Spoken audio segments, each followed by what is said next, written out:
Hello' সকলোকে নমস্কাৰ। মোৰ আন এটি ভিডিঅ'লৈ আপোনালোক সকলোকে স্বাগতম জনাইছোঁ।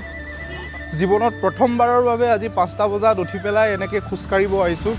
খুব ভাল লাগিছে। কিয়নো প্ৰায় ৰাতিপুৱা সদায় উঠিম তেনেকৈ ভাবিয়ে আছিলোঁ। আজিলৈকেতো সম্ভৱ হোৱা নাছিল। ফাইনেলি আজি বহুত চেষ্টাৰ অন্তত এনেকৈ উঠি পেলাই মই ৱাকিং কৰিব আহিছোঁ।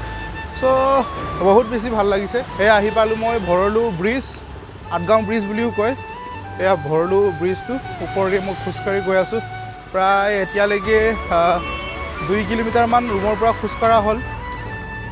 এতিয়া ব্ৰহ্মপুত্ৰ ভৰলু অভিমুখে খোজকাঢ়ি গৈ আছোঁ। ফাইনেলি গাইজ মই খোজকাঢ়ি আহি মই ব্ৰহ্মপুত্ৰ পাই গ'লোঁ। এয়া মোৰ বেক চাইডে আপোনালোকে দেখা পাইছে ব্ৰহ্মপুত্ৰ নদী। এয়া পানী বহুত গোলা হৈ আছে, পানী বহুত লেতেৰা।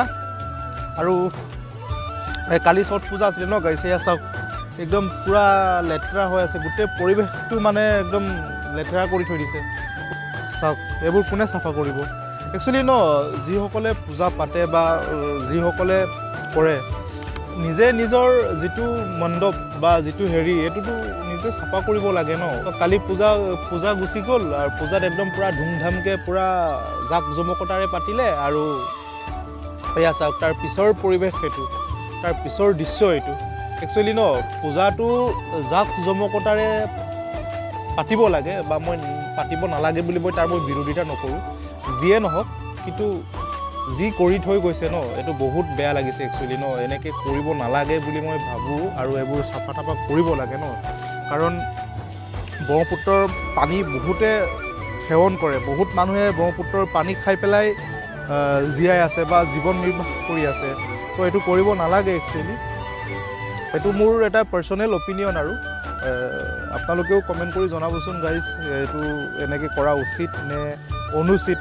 এইটো মই বিশেষ এইটোৰ ওপৰত মই মন্তব্য নিদিওঁ, বা দেখি বেয়া লাগিল। সেইটো কাৰণে ক'লোঁ।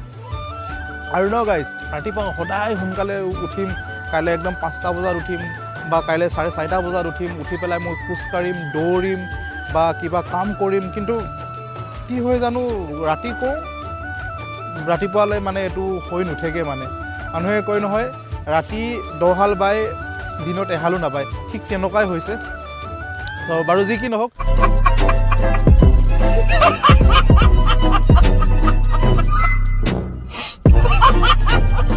আজিৰ পৰা মই চেষ্টা কৰিম যে নেক্সট টাইম আৰু মই সোনকালে উঠি পেলাই এনেকৈ খোজকাঢ়িবলৈ।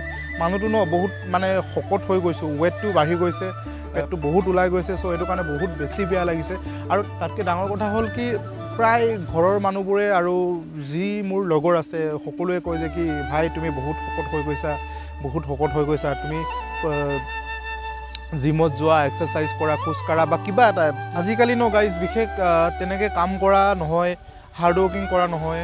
আগতে ঘৰত থাকোঁতে বা সৰু হৈ থাকোঁতে প্ৰায় ৰাতিপুৱা 5টা বজাত উঠি পেলাই পথাৰত যাওঁ, হাল বাওঁ বা বেলেগ কাম কৰোঁ। কিন্তু যেতিয়া মেট্ৰিক পাছ কৰিলোঁ, তেতিয়া টাউনত পঢ়িব গ'লোঁ। তেতিয়াৰ পৰাই আৰু প্ৰায় 2010 চনৰ পৰা আজিলৈকে তেনেকুৱা কোনো হাল চাল বোৱা নাই, বা পথাৰত তেনেকৈ কাম বিশেষ কৰা হোৱা নাই। তেনেকৈ অকল খাই থকা আৰু তেনেকৈ সৰু সুৰা কামবোৰ কৰোঁ। বিশেষ তেনেকুৱা হাৰ্ড ৱৰ্কিং কৰা নাযায়। এইটোৰ কাৰণে মানুহটো ইমান শকত হৈ গৈছে বা ইমান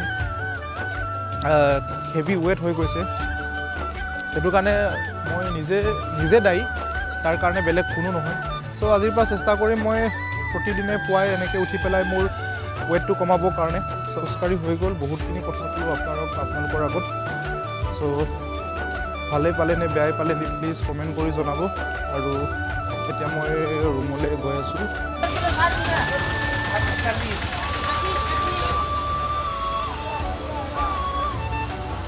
মোৰ খোজকাঢ়ি হৈ গ'ল। ৰাস্তাৰ মাজতে বজাৰ বহি আছিলে, পাচলি কেইটামান ল'লোঁ। এতিয়া ৰুমলৈ গৈ আছোঁ। আজিৰ ভিডিঅ'টো ইমানে আছিলে। ভিডিঅ'টো চাই যদি ভাল লাগিল please like, comment, share and subscribe কৰিবলৈ নাপাহৰিব।